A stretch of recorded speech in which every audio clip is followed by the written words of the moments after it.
Hi everybody, this is Kelby Parton with our Module 5 assignment for this July semester of AEP 855. And when I got a hold of this assignment, I was like, wow, this is going to be a cakewalk. I'm a Master's of Instructional Technology degree pursuer, and I'm almost done. So we've done things like this constantly, finding tools and stuff to use for designing curriculum and just new technologies that make our jobs as teachers easier. And so I immediately went to Lucid because they are the best for making a flow chart. Extremely simple. And that's about as simple as it got for me. I mean, looking at my chart, you would think, no, it wasn't that simple, or it was, like, my chart is so simple. How was anything hard? Well, for me, it was just a struggle of thinking if I got everything right. Like I've worked in large districts, like 6As, 3As, and now I work at a 1A, and so I'm just like, man, what is my?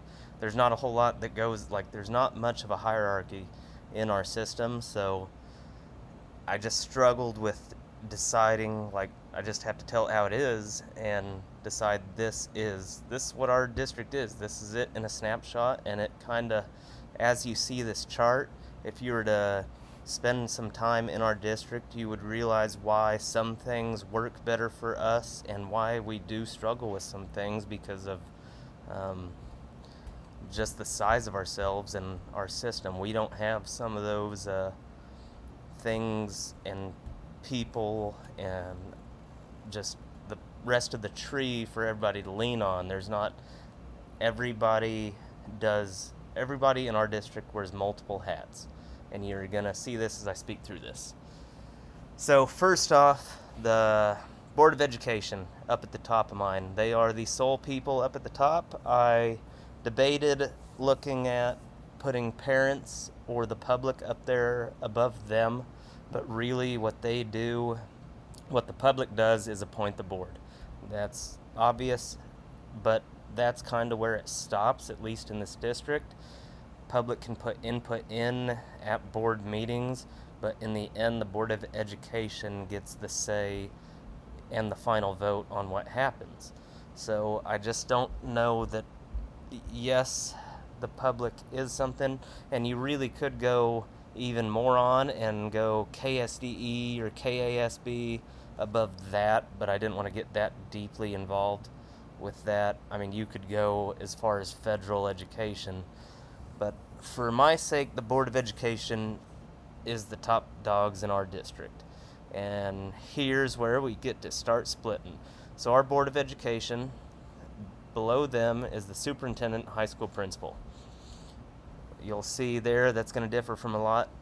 Not so much. Those that teach in small districts, a lot of times your superintendent might be a principal, and that's perfectly fine. You just start, that's where you start to, you know, there's gray areas everywhere, and you put one gray area in one job occupation, and then you put another gray area somewhere else, and another gray area somewhere else, and there, and then the whole organizational flow chart starts to turn black instead of gray. So, from board to superintendent, high school principal. Our superintendent slash high school principal, her duties are everything that a superintendent has to do and a principal.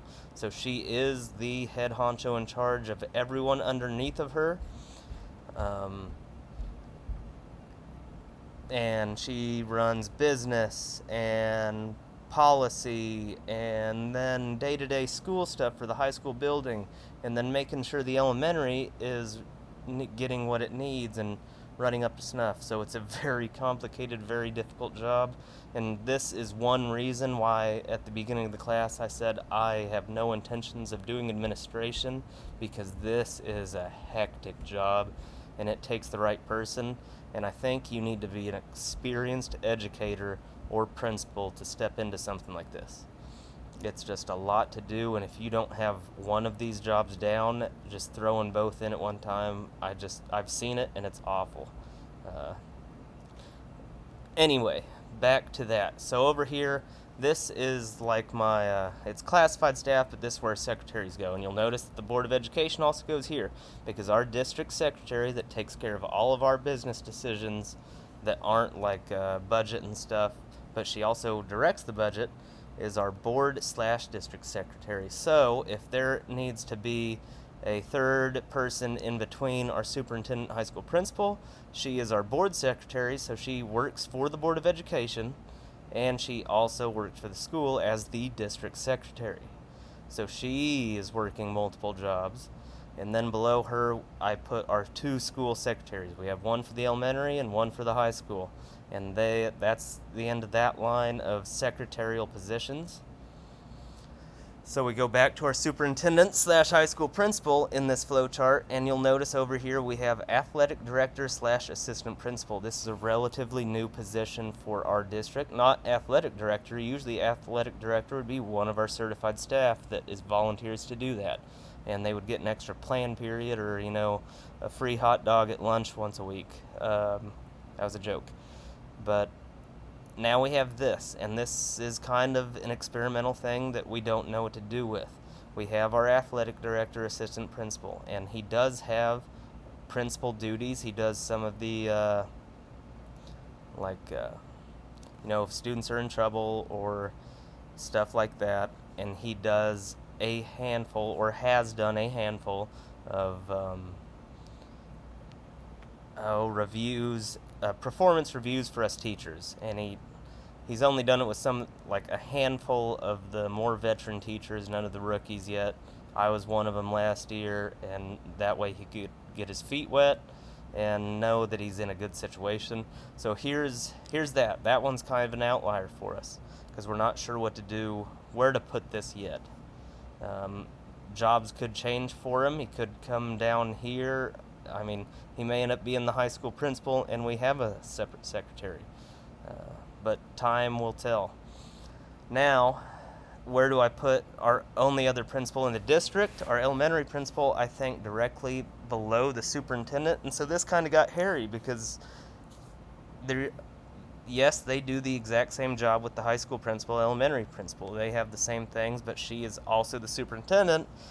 So then when they do principal things, it makes things complicated, but I feel confident putting her right here. You could argue that the AD should go here with the elementary principal, but I would say that the AD/assistant principal probably not necessarily does more than the elementary principal, but has one person to answer to, and that's our superintendent / high school principal, because he's in the high school building.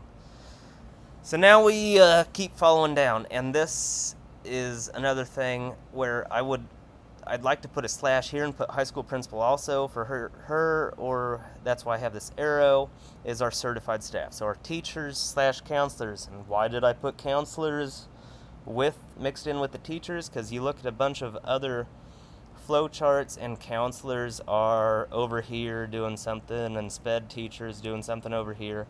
Well, all of our counselors are teachers, and I can't in the right mind put counselors above when they are still our classroom teachers. I would like to think that our certified teachers do hold more accountability than our counselors in a small district, just because the lack the need and what they really do doesn't I'm not talking bad about counselors, but it's a different thing in this type of community, and you just kind of have to see it. This is where I get into everybody wears two hats. I also saw technology coordinators on here. Well, our technology coordinator, I could do slashes and hyphens and things in this bubble alone, but they'd all fall under teachers, and that is the most important job in the school. Yes, everything else like counseling is necessary, and tech coordinators are necessary, but if we're sticking to one title for these people that are, below principals in our district, it's our certified staff. And now we can go to my two last ones, paraeducators below staff, and I really didn't know where to put this one since we're a co-op for our special education. So we don't have a district organization special education person. That would come from a committee that is made up of, you guessed it, the certified staff / teachers. So I would put paraeducators underneath our certified staff. They're kind of at level with classified staff because they are, hourly wage people. They're co-opted out from a different district, so we technically don't hire them. We just pay our co-op. So there's our paraeducators, and then our classified staff, which comes up, who is hired by our superintendent. And they only deal with the superintendent. And, you think your classified staff, there could be, if you work in a big enough district, there might be 100 classified staff, and I added it up, and we have 2 lunch ladies, one at the elementary, one at the high school, and we have 3 custodians and 1 maintenance man for the whole district. So that's our classified staff.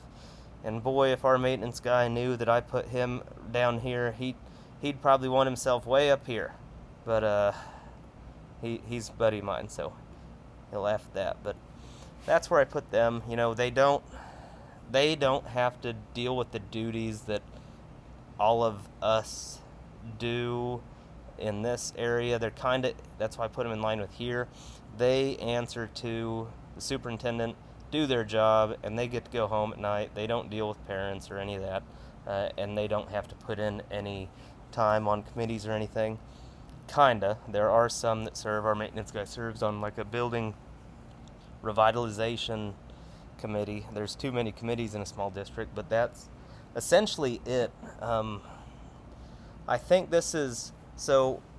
What I think this aligns with most, and boy howdy, was it fun research and what I think this would be. I don't think it's a hierarchical completely, and it's not a circle. I thought about doing a circle, forming it that way, but I think this is more of a matrix thing or a network type system where everybody, it's kind of open to whatever you want it to be, or it's changeable, adaptable, where we, with any hope, with good grant money or something, we can hire a special ed coordinator and we can add another bubble over here, or we can hire just a strictly counselor position that we would put up above principal, or maybe up here with high school assistant principal. But that's what I think. Let me know what you think about our little district's organizational flowchart, and if you want to know more about how we run things or talk about your district, if it's similar size with me and what you guys do, feel free to comment. Thanks for listening, and I'll see you guys on our next assignment.